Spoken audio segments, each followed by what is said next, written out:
গাছ পাকা আম আছে, কাঁঠাল আছে, কলা আছে, কলা আছে, পাকা কাঁঠাল আছে। বাহ, কতদিন ফল খাই না। যাই বলতে গিয়ে বলি। কি গো বাবু? টাকা নেই। আরে তুমি বুঝতে পারছো না, আমি শাড়ি কেনার কথা বলিনি। একজন ফলওয়ালা এসেছে, বলছে গাছ পাকা আম আছে, কিনে দাও না। আমার কাছে এখন টাকা নেই। দাও না। বললাম না টাকা নেই, যাও।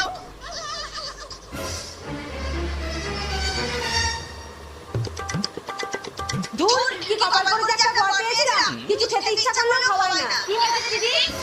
দেখ না, তোর দেওরকে বললাম ফলওয়ালা এসেছে, ফল কিনে দিতে, আর ও বকে চোখে তাড়িয়ে দিল। দূর বাবা, আজকাল বাচ্চা না থাকলে মা দুধ দেয় না, তাই এইভাবে আদর করে চাইলে হবে না। তাহলে আবার কিভাবে চাইতে হবে? আর